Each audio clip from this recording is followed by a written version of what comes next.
Shalom jemaat GK Gloria terkasih dalam Tuhan kita Yesus Kristus. Selamat menyambut Natal yang akan segera datang.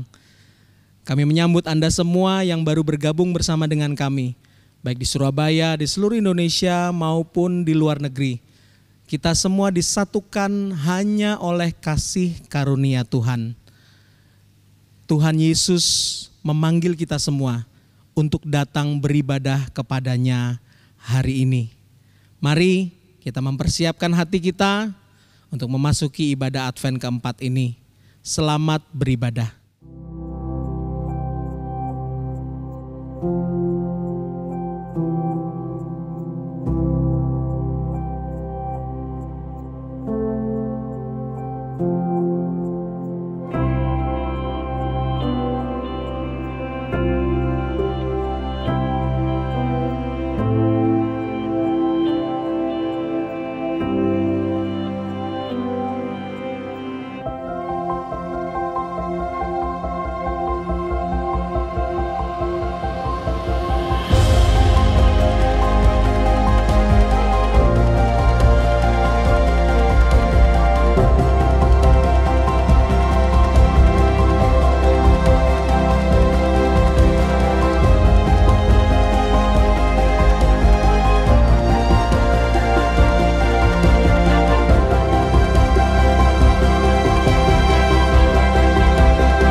Selamat pagi dan shalom. Kita semua boleh datang beribadah pada pagi hari ini hanya oleh karena anugerah Tuhan saja. Mari kita memasuki ibadah Advent minggu keempat ini. Kita mempersiapkan hati kita, memohon agar Roh Kudus menolong kita untuk dapat beribadah di dalam roh dan kebenaran. Mari kita bersaat teduh bersama-sama.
Pertolongan kita dalam ibadah Minggu Advent keempat hari ini adalah dalam nama Allah Bapa, Allah Putra, dan Allah Roh Kudus. Turunlah atas kita sekalian kasih karunia dari Allah Tritunggal. Amin.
Hari ini kita memasuki Minggu Advent yang keempat.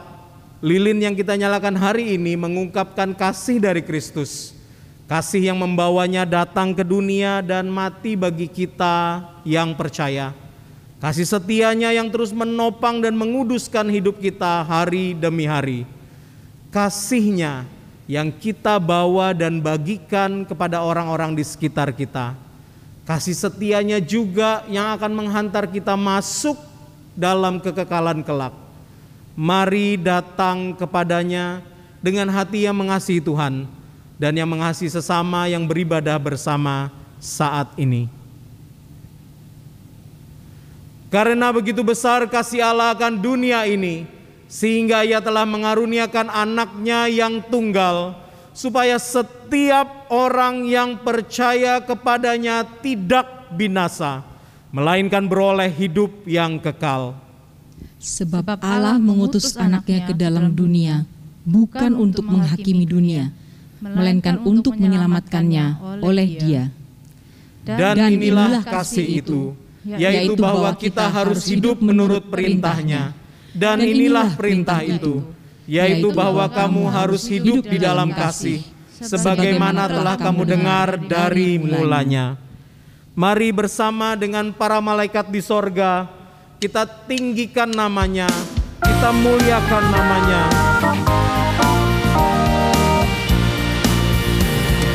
Dengar malak memuji, mulia bagi Sang Raja, damai dan sejahtera turun ke dalam dunia. Bangsa-bangsa bangkitlah dan bersoraklah serta langit bumi dengarlah, lahir Kristus Sang Raja. Dengar malak memuji, mulia bagi Sang Raja.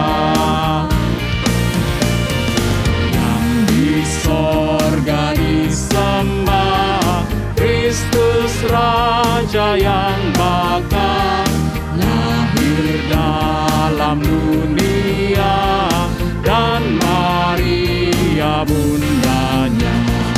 Dalam daging dikenal firman Allah yang kekal, Yesus bayi yang kecil, nyatalah Immanuel. Dengar malak memuji, mulia bagi Sang Raja. Raja damai yang besar, sorga hidup yang benar, datang pilih umatnya, beri harapan dalamnya. Ya tak pandang dirinya, mau salib diterimanya, agar orang percaya mendapat hidup baka. Dengar malak memuji, mulia bagi Sang Raja. Dengar malak memuji, mulia bagi Sang Raja. Mari kita datang pada Tuhan dalam doa. Tuhan, kasih-Mu sungguh nyata, Tuhan, anugerah-Mu sungguh nyata di dalam hidup kami. Tuhan, Engkau Allah yang mewujud nyata di dalam Tuhan Yesus Kristus yang datang sebagai bayi, hidup sebagai manusia yang sama seperti kami, dan pada akhirnya mati di kayu salib untuk menebus kami dari dosa. Tuhan, kami sungguh bersyukur Tuhan, karena kami boleh menikmati nyata kasih-Mu di sepanjang kehidupan kami. Tuhan, pada saat ini kami pun tertunduk malu, karena kasih yang kami terima itu ya Tuhan, masih gagal kami tunjukkan kepada orang-orang di sekitar kami. Tuhan, ampunilah, karena kami sering gagal mengasihi orang-orang yang ada di sekitar kami.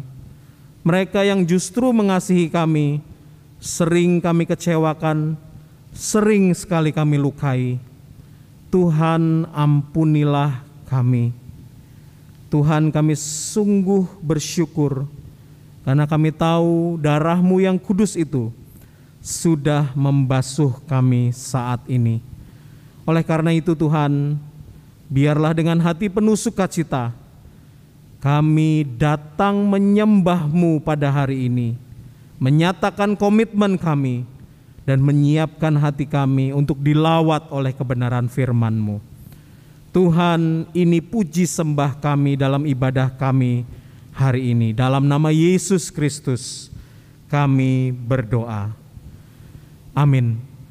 Jemaat yang dikasihi Tuhan, dengarkanlah jaminan pengampunan dosa yang kita dapatkan dari surat Paulus kepada jemaat di Roma pasal ketiga ayat 23. Karena semua orang telah berbuat dosa dan telah kehilangan kemuliaan Allah, dan oleh kasih karunia telah dibenarkan dengan cuma-cuma karena penebusan dalam Kristus Yesus.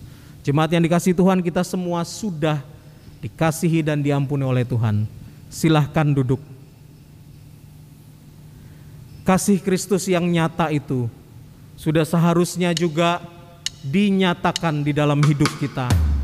Karena Natal tidak akan berarti tanpa kasih-Nya hadir dalam hidup kita.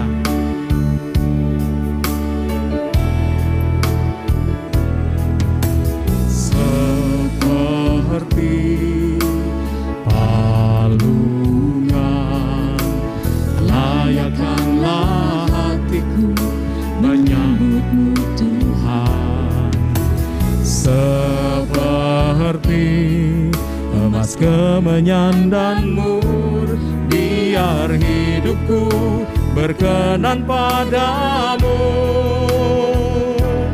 Sebab Natal tak akan berarti tanpa kasih-Mu.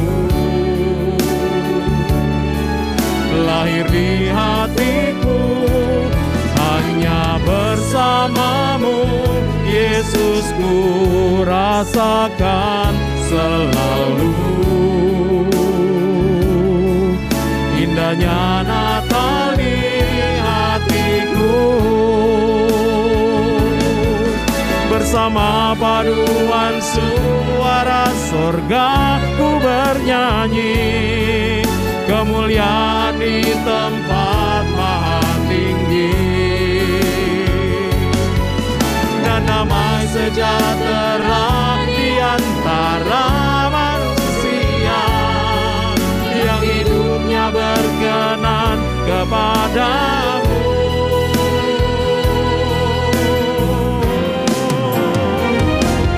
Sebab Natal tak akan berarti tanpa kasih-Mu.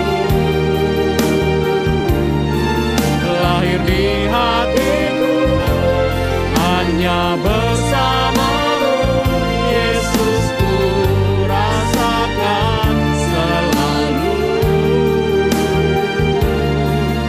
Indahnya Natal ini, sebab Natal tak akan berarti tanpa kasih-Mu. Lahir di hatiku hanya bersama-Mu, Yesus, ku rasakan selalu. Indahnya Natal di hatiku hanya bersama-Mu, Yesus, ku rasakan selalu. Indahnya Natal di hatiku.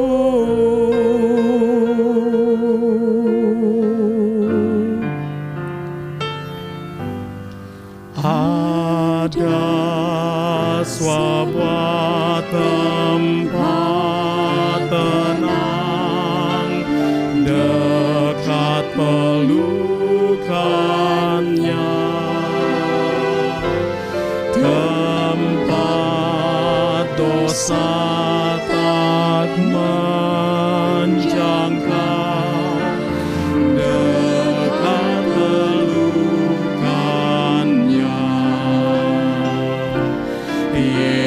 Yesus yang penuh rahmat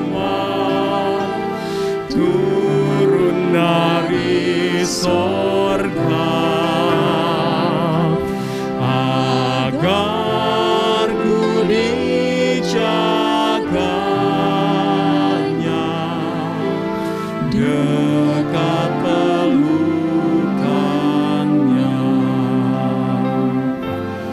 Ada sebuah tempat hangat dekat pelukannya,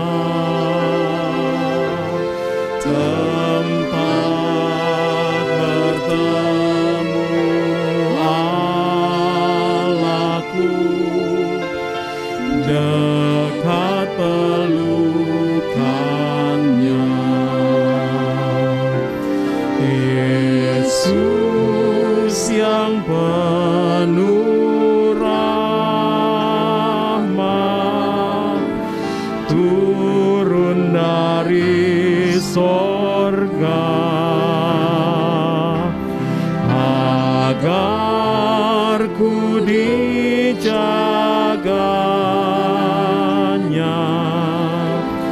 dekat pelukannya.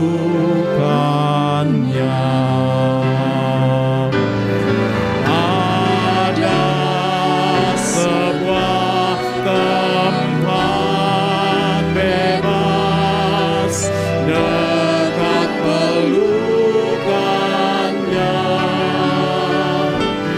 tempat penuh sukacita, dekat pelukannya.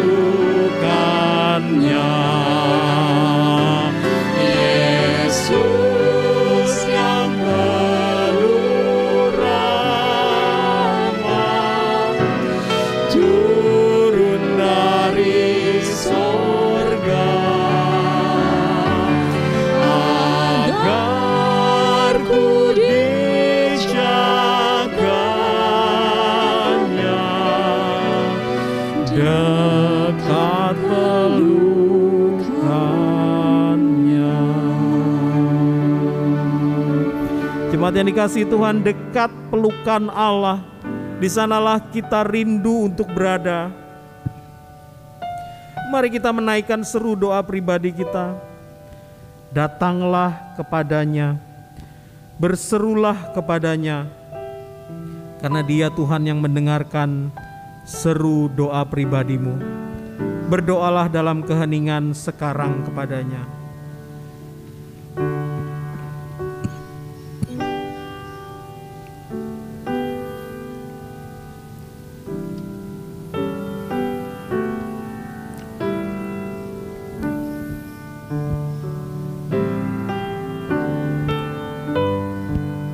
Tuhan Yesus, kami tahu Engkau mendengar seru doa kami.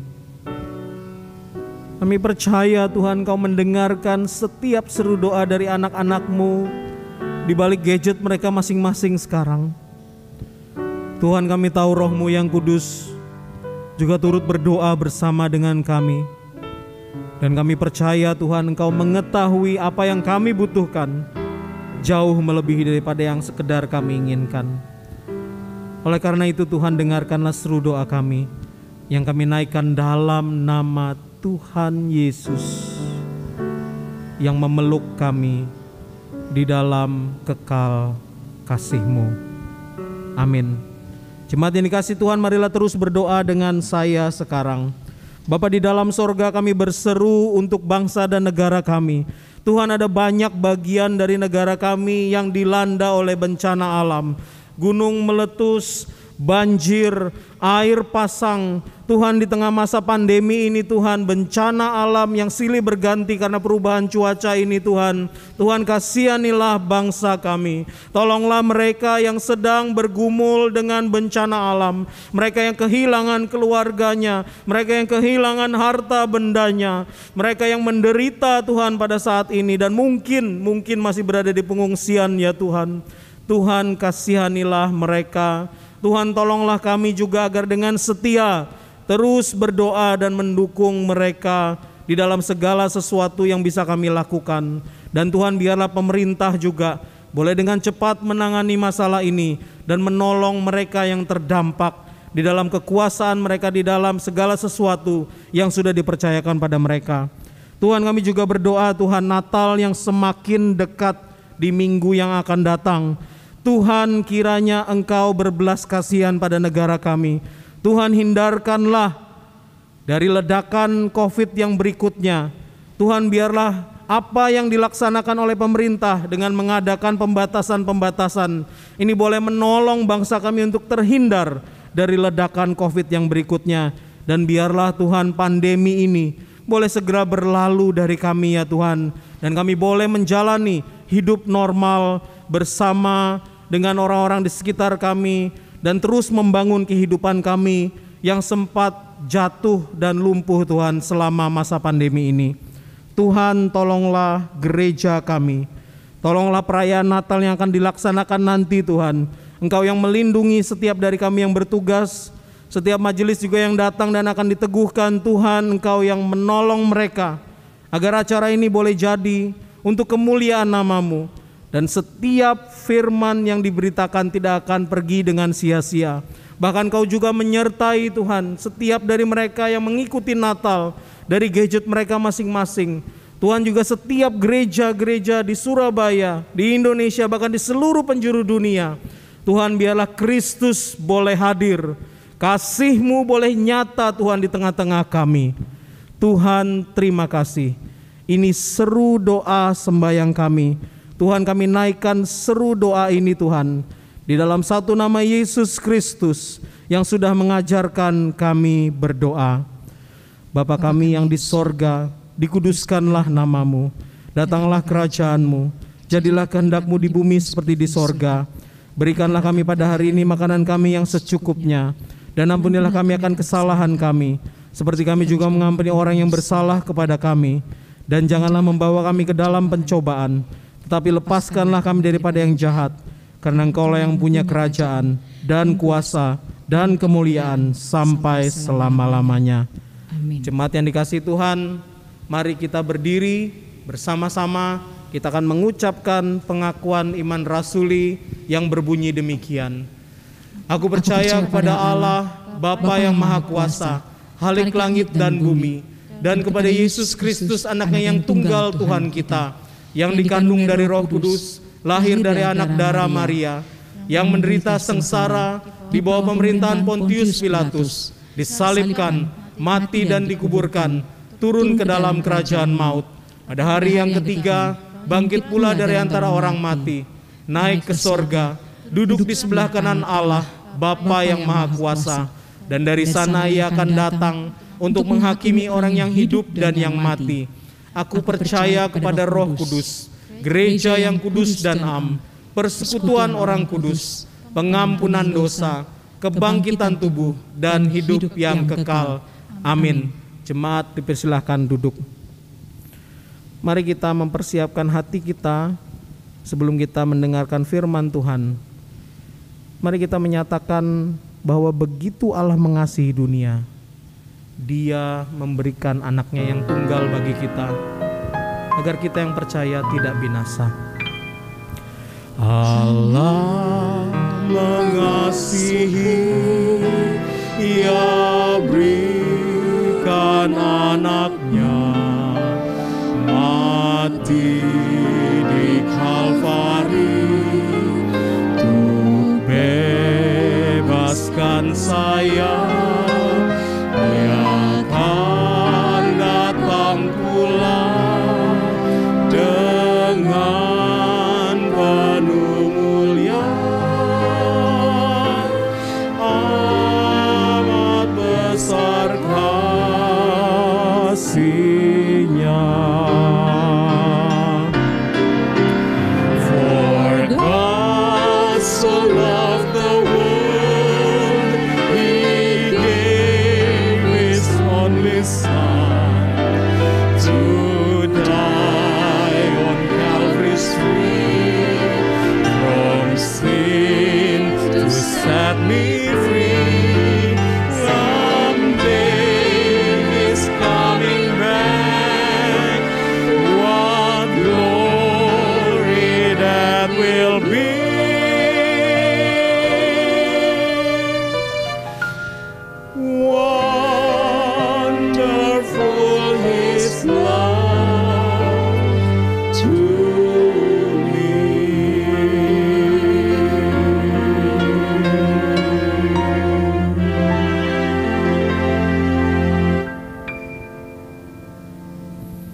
Shalom Bapak Ibu Saudara, selamat pagi dan salam sejahtera buat kita semua.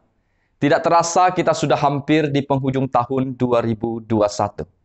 Minggu ini kita sudah memasuki minggu Advent yang keempat. Ini berarti tinggal 1 minggu lagi kita akan bersama-sama merayakan Natal dan menyambut hari kelahiran Tuhan kita, Yesus Kristus. Tema mimbar kita pada hari Minggu ini adalah nyatalah kasih-Nya. Sebelum kita lebih jauh membaca dan merenungkan firman Tuhan ini, mari kita berdoa bersama-sama. Mari kita berdoa. Bapa kami yang di sorga, sekali lagi kami mengucap syukur buat hari ini. Kami mengucap syukur kami boleh kembali datang beribadah di rumah Tuhan. Kami mengucap syukur kami boleh datang beribadah di dalam rumah kami masing-masing. Kami bersyukur Tuhan, di momen Natal ini kami kembali diajak untuk menantikan Tuhan.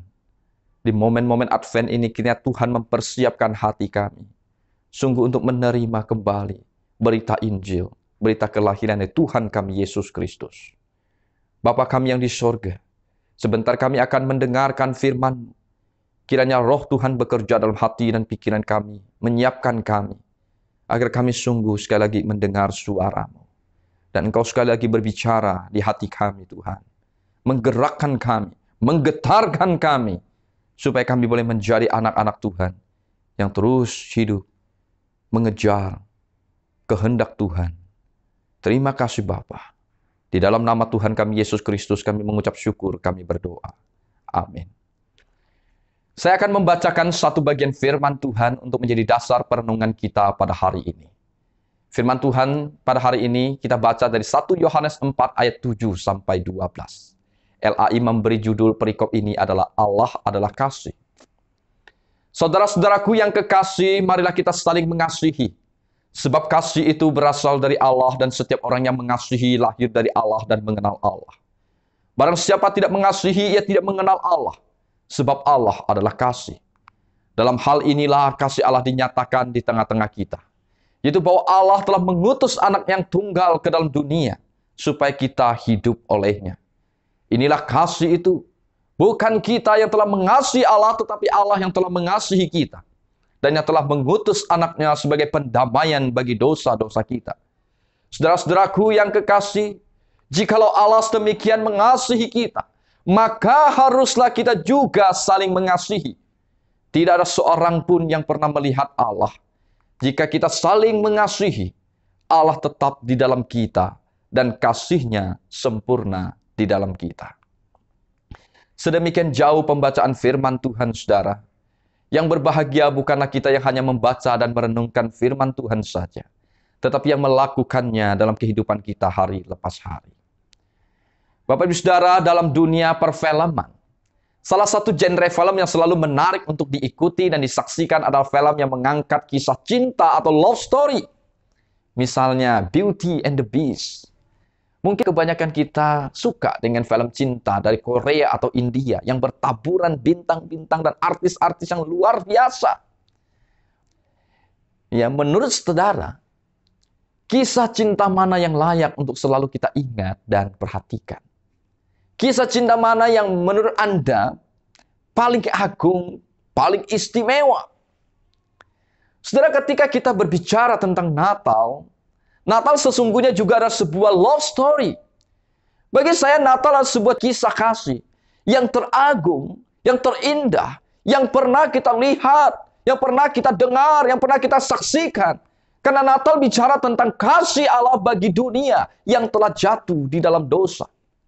Yohanes 3 ayat 16 firman Tuhan berkata, karena begitu besar kasih Allah akan dunia ini, sehingga ia mengaruniakan anaknya yang tunggal, supaya setiap orang yang percaya kepadanya tidak binasa, melainkan beroleh hidup yang kekal.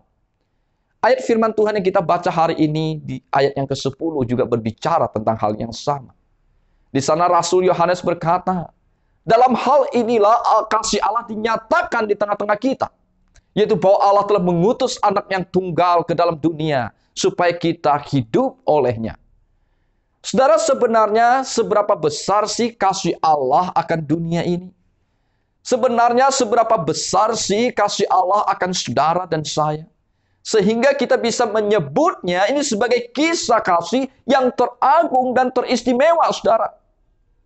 Francis Chan di dalam bukunya Crazy Love mengajak kita untuk memahami kasih Allah dengan terlebih dahulu melihat kebesaran, keagungan, dan kemuliaan Allah.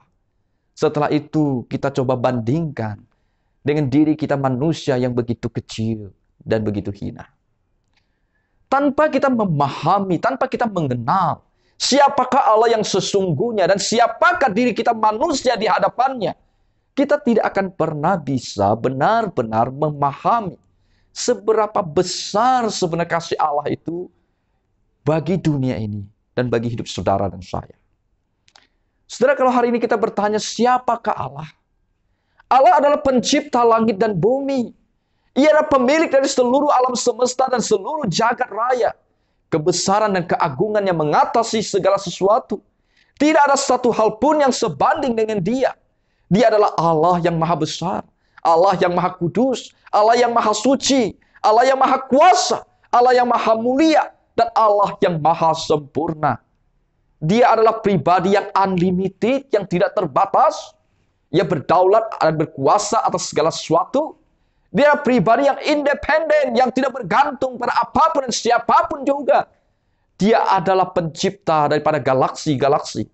Tetapi ia juga yang mengatur saraf-saraf dari ulat-ulat bulu yang kecil.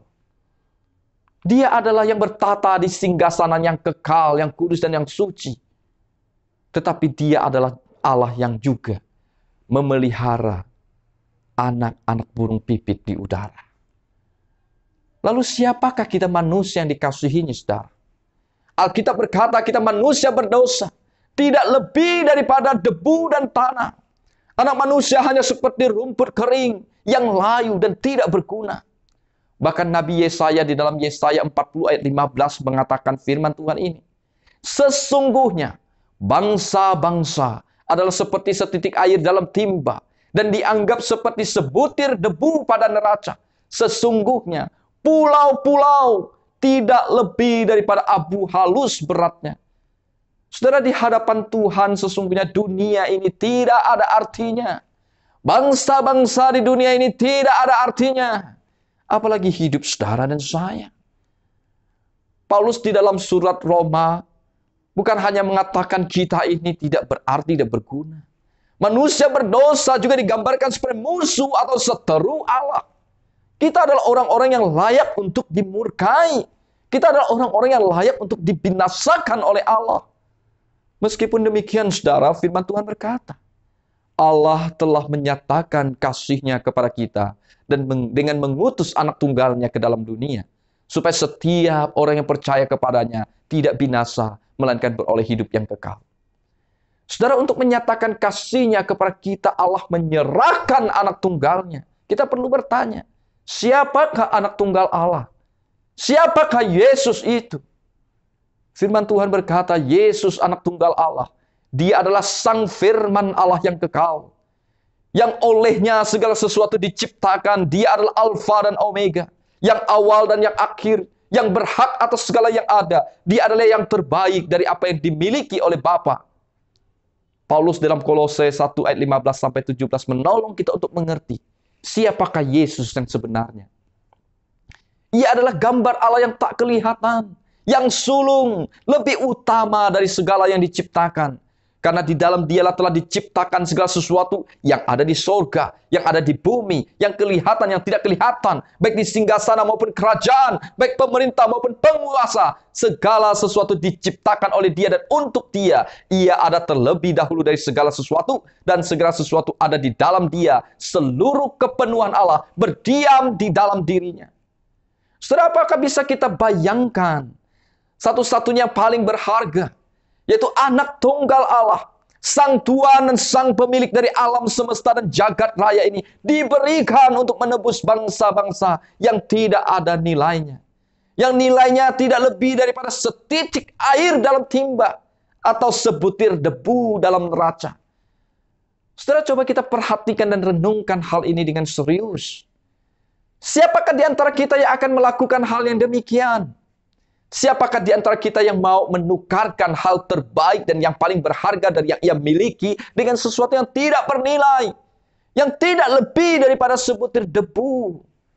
Siapakah yang akan memberikan yang terbaik dari yang miliki kepada musuhnya, kepada orang yang membencinya, kepada orang yang menolaknya, saudara? Saya rasa tidak ada. Namun inilah yang Allah lakukan dalam Yesus Kristus bagi saudara dan saya. Di dalam dunia ini, apakah ada contoh ilustrasi yang cocok dan tepat untuk melukiskan tentang kasih Allah bagi kita? Saya rasa tidak ada, saudara. Saya pernah membaca sebuah kisah seperti ini. Ada seorang suami yang berselingkuh, mengkhianati, dan menyakiti istri dan anak-anaknya. di puncak karir dan kesuksesannya. Karena satu dua hal ia memilih untuk meninggalkan istri dan anak-anaknya, lalu hidup bersama dengan wanita selingkuhannya selama bertahun-tahun. Dan tentu ini sangat menyakiti hati istri dan anak-anaknya. Namun ketika sang suami kehilangan segala yang ia miliki, ketika ia mulai sakit, kemudian ia mulai jatuh miskin dan tidak berdaya, ia dibuang dan ditelantarkan oleh selingkuhannya. Ia mau kembali kepada istri yang pertama, ia malu. Ia hidup terlantar. Tidak lama kemudian sang istri mendengar kabar tentang kondisi sang suaminya yang sangat memprihatinkan. Sekalipun hatinya masih sangat sakit dan perih mengingat perlakuan suaminya di masa lalu, namun hatinya tergerak oleh belas kasihan. Istrinya menyadari sejahat dan seburuk apapun mantan suaminya, ia tetaplah ayah kandung dari anak-anaknya. Lalu sang istri memutuskan untuk mengampuni. Lalu ia mengajak anak-anaknya untuk mencari dan membawa pulang suaminya. Sekalipun penuh dengan duka dan luka, saudara, sang istri tetap merawat, menerima, memperlakukan sang suami dengan baik. Saudara mendengar kisah ini, kita sudah tahu bahwa kisah kasih dan pengampunan yang seperti ini sudah luar biasa. Bagi kebanyakan kita mungkin ini sudah tidak masuk akal. Bagi kebanyakan kita mungkin ini sudah sangat luar biasa dan sudah cukup untuk menyentuh hati. Namun saudara, kisah kasih yang seperti ini pun tidak cukup untuk menuturkan kisah kasih Allah yang Tuhan nyatakan bagi kita melalui kelahiran Yesus Kristus. Kisah kasih Allah itu jauh melebihi kasih yang demikian. Sehingga boleh kita katakan sesungguhnya di dalam dunia ini, di bawah kolong langit ini, tidak ada kasih yang pas, tidak ada cerita yang pas untuk melukiskan kasih Allah bagi saudara dan saya. Satu-satunya kisah kasih yang bisa menolong kita untuk mengerti betapa besarnya, betapa dalamnya, betapa lebarnya, betapa tingginya kasih Allah kepada kita, hanya bisa kita temukan di dalam kitab Injil kita.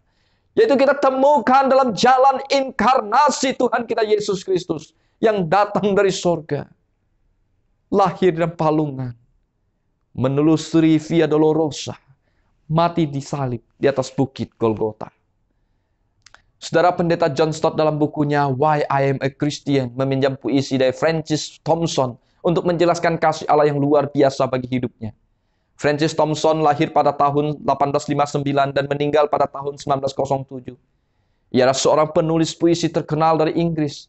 Sebelumnya ia hanya seorang anak kecil yang hidup dalam kesepian tanpa kasih sayang. Pada waktu dewasa ia berulang kali gagal dalam hidupnya dan berakhir tersesat di jalanan. Dan pernah kecanduan opium, terbuang dari keluarga dan masyarakat. Namun atas anugerah dan belas kasihan Allah yang besar, Francis Thompson bertemu dengan sebuah keluarga Kristen yang sangat mengasihi Tuhan. Mulai keluarga inilah akhirnya Francis Thompson dilayani dan mengenal kasih Allah dalam Yesus Kristus. Pada tahun 1983, keluarga ini mempublikasikan buku puisi yang ditulis oleh Francis Thompson. Salah satu puisi yang terkenal, yang lahir dari kesaksian hidupnya sendiri, diberi judul Anjing Pemburu dari Sorga. Lewat puisi ini, Francis Thompson bersaksi dan berkata, "Ku jauhi dia sepanjang malam dan selama siang. Ku jauhi dia sepanjang rentang tahun-tahun. Ku jauhi dia dengan cara yang rumit dalam pikiranku sendiri dan di tengah air mata. Ku bersembunyi darinya dan di bawah galak tawa. Harapan akan pandangan yang tinggi ku kejar dan berbalik tiba-tiba. Tenggelam dalam bayang-bayang raksasa ketakutan. Dari sana kaki yang kuat mengikuti mengejar. Tetapi dengan pengejaran yang tidak tergesa-gesa. Dan langkah yang tenang. Kecepatan penuh pertimbangan. Keagungan segera. Memukul. Dan sebuah suara memukul. Lebih segera daripada kaki. Semua hal yang mengkhianati kamu. Hai kamu yang mengkhianati aku. Saudara, lewat puisi ini Francis Thompson melihat Allah mengejar dan mendapatkan hidupnya. seperti seekor anjing pemburu yang mengejar dan mendapatkan kembali domba yang terhilang. Ketika pendeta John Stott meminjam puisi ini dalam bukunya Why I Am a Christian, pendeta John Stott juga menyadari hal yang sama. Jika bukan karena kasih Allah, ia tidak mungkin menjadi seorang Kristen. Oleh sebab itu Francis Chan berkata, Allah adalah kasih. Ia mengasihi kita dengan crazy love, cinta yang tidak masuk akal, tak mengenal lelah, dan sungguh maha dahsyat. Saudara, Allah telah mengasihi kita dengan kasih yang sempurna. Kasih yang melampaui segala akal, pikiran, dan pengetahuan manusia. Bahkan melampaui segala afeksi dan emosi yang pernah kita ungkapkan di hadapan manusia. Allah mengasihi kita dengan kasih yang gila, kasih yang berani dan bersedia mengorbankan segala-galanya. Namun saudara, pertanyaannya adalah seberapa jauh, seberapa dalam hari ini Anda dan saya mengenal dan memahami kasih Allah yang sedemikian rupa. Seberapa banyak di antara kita orang-orang yang mengaku Kristen benar-benar mengenal dan mengalami kasih Allah yang demikian. Sebagian dari kita mungkin berkata, puji Tuhan, saya sudah mengerti dan mengalami kasih Allah luar biasa. Jika benar saudara, puji Tuhan, kiranya Allah semakin melimpahkan kasih-Nya dalam hidup saudara dan memakai hidup saudara menjadi berkat bagi banyak orang. Nah, saudara-saudara yang kasih di dalam Tuhan, sebenarnya bagaimana sih kita bisa tahu apakah kita adalah orang yang benar-benar sudah mengenal kasih Allah atau belum? Bagi Rasul Yohanes, semua ini bisa dilihat dari tindakan, perbuatan, dan cara hidup kita. Bagi Rasul Yohanes, pengenalan kita akan kasih Allah bukan sekedar sebuah emosi, pengalaman, dan pengakuan, melainkan sebuah perbuatan. Bagi Rasul Yohanes, mengasihi sesama adalah tanda atau bukti yang paling konkret dari hidup yang mengenal Allah dan kasih-Nya. Dalam 1 Yohanes 4 ayat 7-8, Rasul Yohanes berkata, saudara-saudaraku yang kekasih, marilah kita saling mengasihi. Sebab kasih itu berasal dari Allah dan setiap orang yang mengasihi lahir dari Allah dan mengenal Allah. Barang siapa tidak mengasihi, ia tidak mengenal Allah, sebab Allah adalah kasih. Bagi Rasul Yohanes adalah omong kosong. Jika kita berkata kita mengenal Allah dan mengasihi Allah, namun kita membenci saudara-saudara kita. 1 Yohanes 4 ayat 20 berkata, jikalau seorang berkata aku mengasihi Allah dan ia membenci saudaranya, maka ia adalah pendusta. Karena barang siapa tidak mengasihi saudaranya yang dilihatnya, tidak mungkin mengasihi Allah yang tidak dilihatnya. Bagi Rasul Yohanes adalah omong kosong. Jika kita berkata kita mengenal Allah dan mengasihi Allah, tapi ketika kita melihat sesama kita hidup dengan kekurangan, kemiskinan, penderitaan, kita hanya berpangku tangan dan tidak berbuat apa-apa. Dalam 1 Yohanes 3:17, Rasul Yohanes bertanya, barang siapa mempunyai harta duniawi dan melihat saudaranya menderita kekurangan, tetapi menutup pintu hatinya terhadap saudaranya itu, bagaimanakah kasih Allah dapat tetap di dalam dirinya? Oleh sebab itu, saudara, Rasul Yohanes mengingatkan kita dan menasihati kita. Anak-anakku, marilah kita mengasihi bukan dengan perkataan atau dengan lidah, tetapi dengan perbuatan dalam kebenaran. Demikianlah kita mengetahui bahwa kita berasal dari kebenaran. Dalam bahasa kita saat ini mungkin bunyinya seperti ini, saudara. Jika saudara dan saya benar-benar sudah mengenal dan memahami kasih Allah, mungkinkah bagi kita untuk hitung-hitungan dengan Allah? Jika saudara dan saya hari ini benar-benar sudah mengenal dan memahami kasih Allah, mungkinkah bagi saudara dan saya merasa keberatan untuk bayar harga lebih melayani Allah? Kalau hari ini misalnya kita diminta untuk melayani katakanlah sebagai MC, singer, jadi pemusik, atau dan lainnya. Dengan jadwal seperti ini, 2 kali KU, 1, 2 di pagi hari, lalu harus datang lagi di KU sore. Bagaimana dengan respon kita? Jika saudara dan saya benar-benar sudah mengenal dan memahami kasih Allah, mungkinkah bagi saudara dan saya berkata tidak untuk terlibat dalam pekerjaannya? Padahal, demi berdirinya gereja, Kristus telah bersedia menyerahkan hidupnya, bersedia mati untuknya, saudara. Jika saudara dan saya benar-benar sudah mengenal dan memahami kasih Allah, mungkinkah bagi kita untuk tidak taat dan masih berbantah-bantahan dengan Dia dan berkata, aku masih sibuk, belum waktunya Tuhan. Jika saudara dan saya benar-benar memahami dan mengenal kasih Allah, mungkinkah bagi kita merasa bahwa panggilan misi dan pemuritan itu bukan bagian daripada hidup saudara?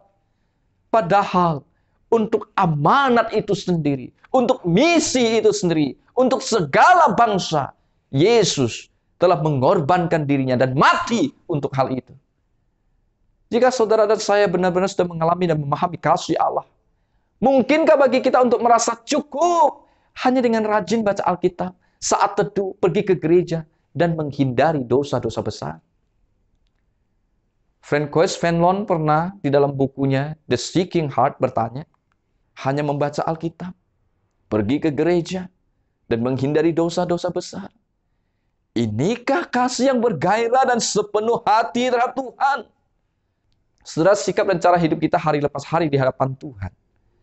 Cara kita melayani dan melakukan pekerjaannya. Cara kita berespon terhadap amanat agungnya. Cara kita memperlakukan suami, istri, orang tua, dan anak-anak kita. Cara kita memperlakukan orang-orang di sekitar kita. Para karyawan kita, para pembantu rumah tangga kita, para supir kita. Atau bahkan termasuk cara kita memperlakukan orang yang tidak kita sukai. Orang yang kita anggap sebagai musuh. Adalah bukti atau tanda yang paling konkret untuk melihat sebenarnya sejauh mana saudara dan saya telah mengenal dan memahami kasih Allah. Saudara, saya percaya apa yang kita ceritakan pada hari ini bukanlah hal yang baru. Ini adalah kebenaran yang sudah sering kita dengar. Mungkin di antara kita, ya, ada yang sudah jenuh. Namun sebagai orang percaya kita perlu bertanya sejauh mana kita yang sudah tahu tentang kebenaran ini. Hidup di dalam kasih Allah dan mengasihi sesama kita. Sudah bukan rahasia lagi kalau di lingkungan komunitas orang Kristen, di tengah keluarga Kristen, di tengah pernikahan Kristen, bahkan di dalam kehidupan kita para hamba Tuhan, para majelis pengurus gereja, yang namanya keegoisan, iri hati, amarah, kebencian, dendam, perselisihan, pertengkaran, masih begitu mewarnai kehidupan bergereja. Apa respon kita terhadap kondisi kehidupan kekristenan yang demikian, saudara? Harus jujur kita akui. Terkadang kita terkesan begitu mudah untuk memakluminya. Sehingga seakan-akan itu hal yang wajar dan lumrah.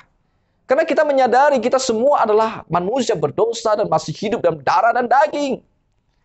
Di satu sisi betul, saudara, kita harus senantiasa memaklumi kelemahan dan keberdosaan sesama kita. Kita tidak boleh menghakimi orang lain, betul, saudara. Namun di sisi yang lain, kita tidak boleh selalu excuse dan cari alasan dengan keberdosaan diri kita yang tidak mampu untuk mengasihi. Saudara, dalam perspektif firman Tuhan, ketidakmampuan kita untuk mengasihi bukanlah hal yang bisa kita anggap wajar dan lumrah. Ketidakmampuan kita untuk mengasihi tidak bisa kita anggap masalah sepele. Ketidakmampuan kita untuk mengasihi tidak bisa kita hanya pandang sebagai kelemahan dari karakter kita saja. Ketidakmampuan kita untuk mengasihi adalah tanda yang krusial dari kemandulan kerohanian kita. Bagi Rasul Yohanes ini sesungguhnya ada suatu tanda. Ada masalah rohani yang sangat-sangat serius dalam hidup kita. 1 Yohanes 4 ayat 7-8 firman Tuhan tadi berkata, saudara-saudaraku yang kekasih, marilah kita saling mengasihi, sebab kasih itu berasal dari Allah, dan setiap orang yang mengasihi lahir dari Allah dan mengenal Allah. Barang siapa tidak mengasihi, ia tidak mengenal Allah, sebab Allah adalah kasih. Di sini kita bisa melihat dengan jelas bahwa ketidaksanggupan atau kesanggupan kita dalam mengasihi itu berhubungan dengan pengenalan kita akan Allah dan kasih-Nya. Kata mengenal dalam ayat ini diterjemahkan dari kata ginosko. Kita tahu bahwa makna dari kata ginosko bukan sekedar mengenal dalam pengertian pengenalan secara kognitif saja, tetapi juga bersifat relasional, punya hubungan dengan Allah. Ketidakmampuan kita mengasihi berawal dari masalah relasi kita dengan Allah. Ini masalah kerohanian. Ketika kita tidak mampu mengontrol emosi kita, ketika kita tidak mampu mengendalikan diri kita, ketika kita hidup secara egois, ketika kita hidup dengan kurang sabar, ketika kita hidup berselisih, berseteru dengan orang-orang tertentu, ketika kita hidup dengan ketidakpedulian terhadap pergumulan sesama, ketika kita menutup pintu hati terhadap penderitaan, kemiskinan, kelaparan sesama, ketika kita hidup dengan dendam, kepahitan, kebencian, dan tidak ada kebersediaan untuk melepaskan pengampunan. Apalagi disertai dengan niat untuk balas dendam, menjatuhkan, menyingkirkan orang-orang yang tidak menyenangkan di hati kita. Kita harus menyadari bahwa ada masalah yang serius dengan kehidupan rohani kita. Jika ini yang kita alami, kita harus peka, saudara. Kita harus segera menyadari, mungkin kita sudah hidup jauh dari persekutuan dengan Allah. Persekutuan dimaksud di sini bukanlah persekutuan pengertian pertemuan ibadah, pertemuan komisi, pertemuan doa, saat teduh, kegiatan rohani lainnya. Kita bisa saja sangat sibuk, ya sangat banyak terlibat dengan kegiatan-kegiatan rohani yang seperti itu. Tapi tetap saja tidak memiliki persekutuan dengan Tuhan. Kita tetap saja bisa merasakan kering dan tidak berdaya. Persekutuan dengan Allah yang dimaksud adalah suatu relasi yang hidup, yang menghasilkan kekuatan rohani untuk mengerjakan hal-hal yang tidak masuk akal bersama dengan Allah. Yang Tuhan Yesus gambarkan seperti relasi antara ranting dan pokok anggur, yang mampu menghasilkan buah-buah kehidupan dan kebenaran yang memuliakan nama Tuhan. Saudara, ketika saudara dan saya gagal dalam mengasihi, ingat berita Injil ini. Setiap waktu dan setiap saat, kita bisa menghampiri Allah untuk mengakses kasih Allah yang berlimpah-limpah. Allah Bapa dan Tuhan kita Yesus Kristus yang mengasihi kita, senantiasa menyediakan kasih-Nya yang kita butuhkan. Pertama-tama untuk memulihkan keadaan rohani kita, mencairkan kedinginan, kebekuan daripada hati kita, dan selanjutnya untuk menyalurkan kasih itu kepada orang lain yang membutuhkan. Ketika kita merasa gagal dalam kasih kepada sesama, kasih kepada Tuhan, ingatlah, datanglah kembali kepada Tuhan, hampiri tata kasih karunia-Nya. Mintalah Ia sekali lagi menghangatkan hati kita yang dingin. Sebab hanya dengan cara yang demikian, kita akan dimampukan untuk mengasihi sesama, seperti Allah telah mengasihi kita. Saudara, izinkan saya menutup khotbah ini dengan doa yang sama, seperti doa yang pernah Paulus panjatkan buat jemaat di Efesus. Aku berdoa supaya kamu bersama-sama dengan segala orang kudus dapat memahami betapa lebarnya dan panjangnya dan tingginya dan dalamnya kasih Kristus, dan dapat mengenal kasih itu sekalipun ia melampaui segala pengetahuan. Aku berdoa supaya kamu dipenuhi di dalam seluruh kepenuhan Allah. Amin. Mari kita berdoa. Bapa kami yang di sorga, kami bersyukur untuk hari ini.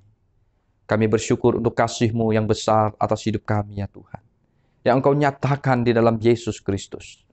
Kami percaya tidak ada kisah kasih yang lebih agung daripada kisah kasih yang pernah Engkau ukirkan di dalam sejarah melalui kelahiran Tuhan kami, Yesus Kristus. Terima kasih Tuhan, Engkau yang telah menghargai kami yang tidak bernilai ini. Tuhan, orang-orang yang telah mengalami kasih-Mu, biarlah kami ini boleh terus Tuhan dihangatkan oleh kasih Allah. Dan hati kami juga terbuka untuk mengasihi orang-orang yang membutuhkan kasih Allah. Bapa kami yang di sorga, biarlah di momen Natal ini, sekali lagi kami mengingat akan berita Injil ini. Dan kami bersedia membagikan kasih yang sama kepada orang-orang yang membutuhkannya. Kepada keluarga kami, orang-orang di sekitar kami yang belum mengenal kasih-Mu, ya Tuhan. Terpujilah nama-Mu Bapa. Dalam nama Tuhan kami Yesus Kristus, kami mengucap syukur, kami berdoa. Amin.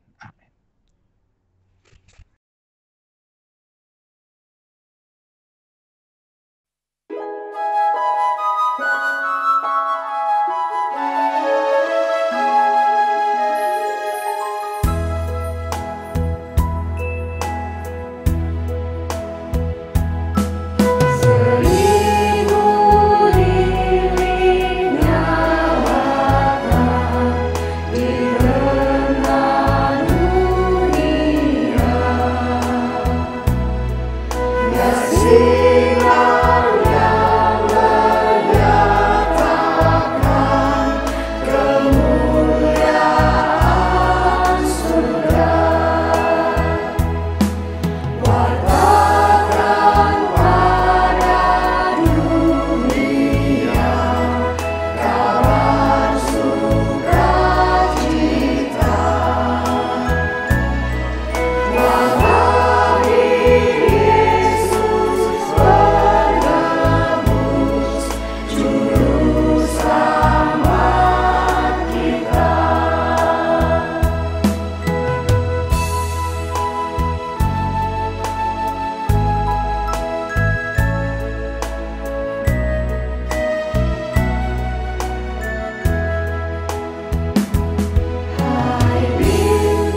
Jemaat yang dikasihi Tuhan, kita sudah mendengarkan firman-Nya, kasih-Nya nyata di dalam hidup kita.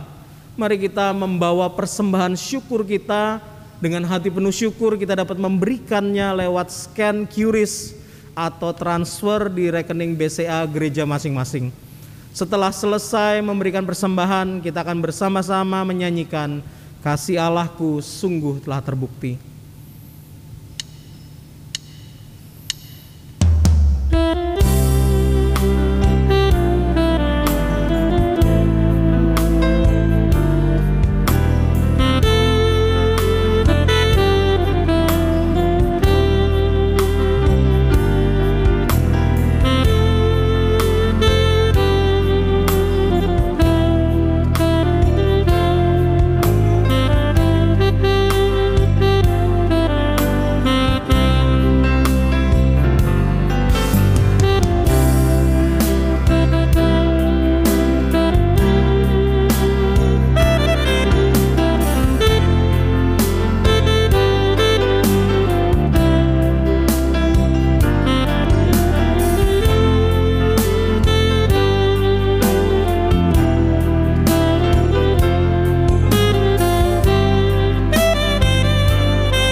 Berdiri, kita nyanyikan bersama-sama.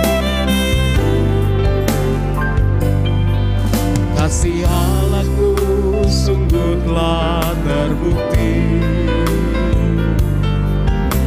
ketika Dia serahkan anaknya. Kasih Allah mau berkorban bagi kau dan aku. Ada kasih seperti kasih-Mu. Kasih Allahku sungguh terbukti. Kasih Allahku sungguh telah terbukti ketika Dia serahkan anaknya. Kasih Allah mau berkorban bagi kau dan aku. Kasih seperti kasih-Mu. Bersyukurlah, bersyukur, bersyukur, bersyukurlah, bersyukur karena kasih setia-Mu. Ku sembah, ku sembah, ku sembah dan ku sembah selama hidupku. Sembah Kau Tuhan. Bersyukurlah bersama-sama. Bersyukur, bersyukur, bersyukurlah, bersyukur karena kasih setia-Mu. Ku sembah, ku sembah, ku sembah dan ku sembah selama hidupku.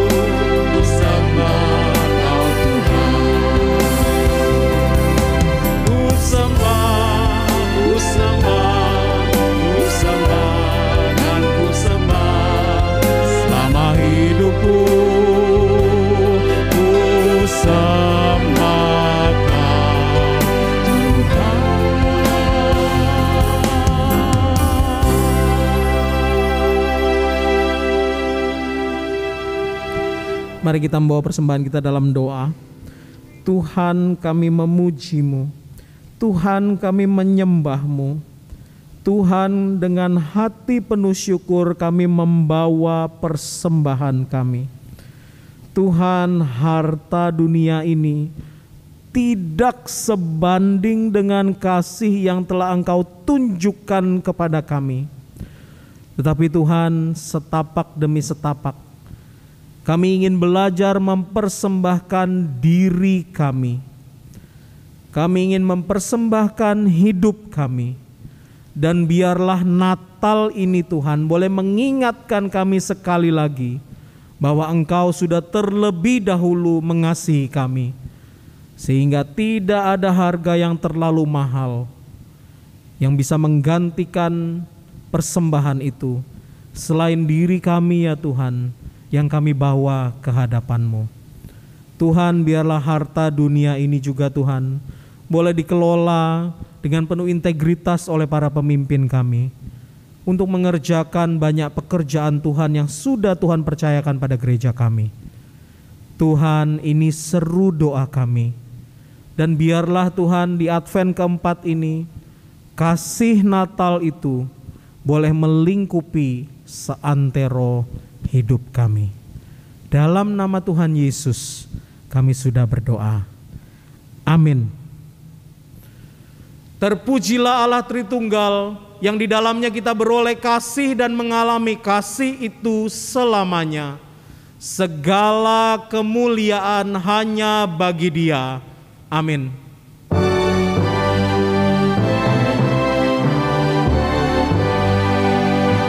Puji Allah Bapa Putra, puji Allah Roh Kudus, ketiganya yang esa. Pohon selamat sumber berkat.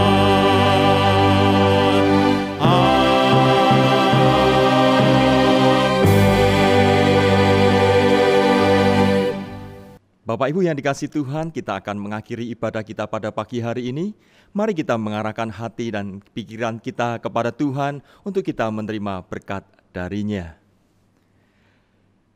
Kiranya berkat dan kasih yang kekal dari Allah Bapa, anugerah keselamatan di dalam Kristus Yesus Tuhan, kekuatan penghiburan dan penyertaan dari Allah Roh Kudus menyertai saudara sekalian, mulai hari ini hingga kedatangan Tuhan Yesus yang kedua kalinya. Dan dimanapun saudara berada, boleh menjadi saksi-saksi bagi Tuhan dan hidup memuliakan Tuhan sampai selama-lamanya. Amin.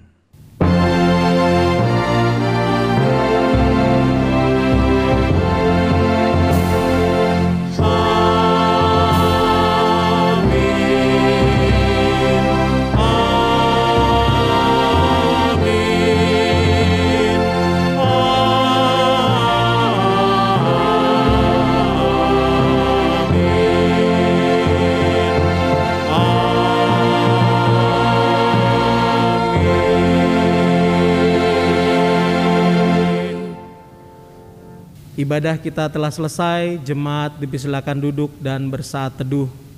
Selamat menyambut Natal. Tuhan Yesus yang kasih-Nya nyata itu menyertai kita sekalian. Amin.